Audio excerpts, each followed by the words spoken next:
All right, y'all. As the holidays get closer, many are worried about the Delta and the new Omicron variant picking up steam and questioning whether it's safe to gather with our family and friends. Now, we are currently seeing over 1,000 lives lost daily still to COVID-19. And on the line right now, we have the nation's top infectious disease doctor with us to answer all of your concerns. Please welcome Dr. Anthony Fauci. Dr. Fauci, thank you for joining us this morning. My pleasure, Rickey. Good to be with you. Yes, sir. Happy to have you back. Now, the country that we know Delta is still the primary variant, but we keep hearing about Omicron. So from what you are seeing, how does Omicron compare to the Delta variant, and is one more severe than the other? Well, there are a couple of things. First, we're learning literally on a daily basis, Rickey, about this. This is something that clearly, as you mentioned, the dominant virus variant in the United States by 99.9% is still Delta, and we have a significant Delta problem.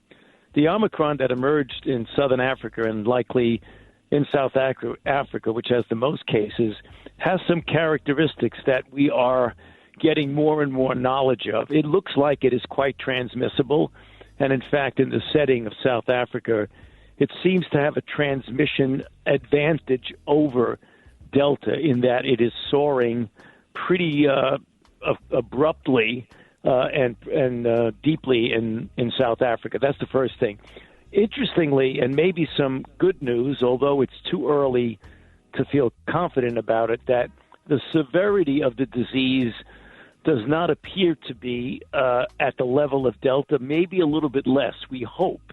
And the reason we say that is that in South Africa, the ratio of the number of cases to hospitalizations is such that the proportion of people requiring hospitalization seems to be less, and the duration of the hospital stay seems to be less. However, we need more time to make sure that that's the case. The critical issue that we're concerned about is how well our vaccines protect against Omicron if and when we get more Omicron cases in the country, which are still very, very few. And the data from the vaccine companies and from our own studies indicate that if you get a booster shot superimposed upon, for example, 2 shots of the messenger RNA vaccine, either the Pfizer or the Moderna, you can get your level of protection up pretty well. So that's another reason to really encourage people to, A, get vaccinated if you haven't been vaccinated, and B, if you are fully vaccinated, to definitely get a booster shot in preparation for the possibility, which is very likely, that we will see a lot more Omicron in the United States. Well, Dr. Fauci, with several countries like South Africa and others having such low vaccination rates, 5%, how can we try to alleviate the spread of new variants that may get people even sicker?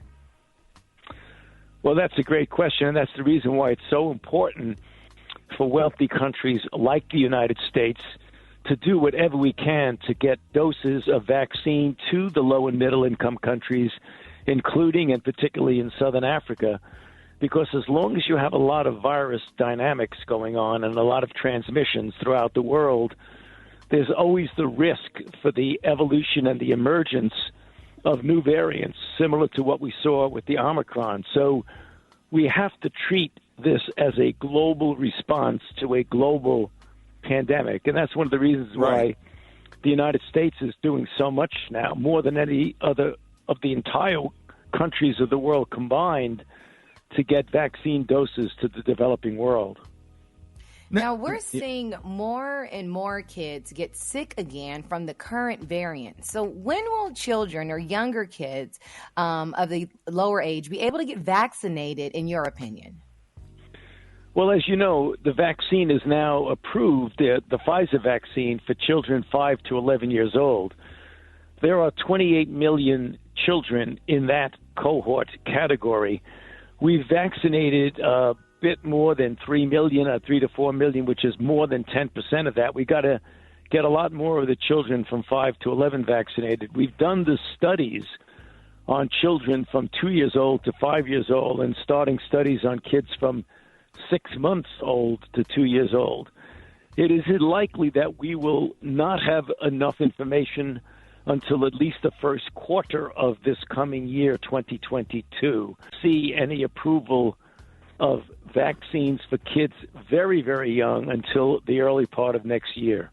Right. Now, with the holidays approaching, is it safe for the vaccinated people to gather for the holidays with family?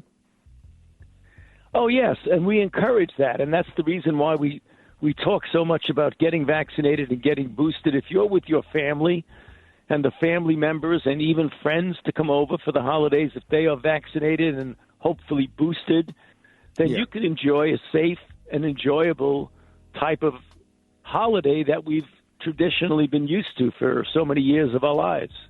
Now, Dr. Fauci, if there's anything about this whole pandemic that concern you, what would be the most currently thing that, what would it be like that really keep you up at night? Well, the thing that bothers me a lot, Ricky, is the fact that we have highly effective vaccines and safe vaccines, that if we got more people vaccinated in this country, we would be much, much better off than we are. We still have about 60 million people who are eligible to be vaccinated who still are not vaccinated. And the pushback against vaccines in some respects is inexplicable. We just can't understand when you have something that is life-saving, that would protect you, your family, and fulfill your community responsibility to the rest of the country to keep the virus under control, why some people still are very adamant about not getting vaccinated is really very, very unfortunate. Yeah, they politicize it. I heard some ads today, political ads, and in the political ad they were going against being vaccinated, which they are vaccinated because that's why we don't have some of the diseases that we had that was there. The pox, chicken pox, polio, measles, mumps, rubella. All of that stuff. You are vaccinated. We had to get vaccinated before we entered schools. Man, thank you so much for taking the time to join us this morning, ladies and gentlemen. Y'all give it up for the one and only Dr. Anthony Fauci. Doctor, thank you so much. Thank you, Ricky. Thank you. Yes, sir. Hey, have a blessed day.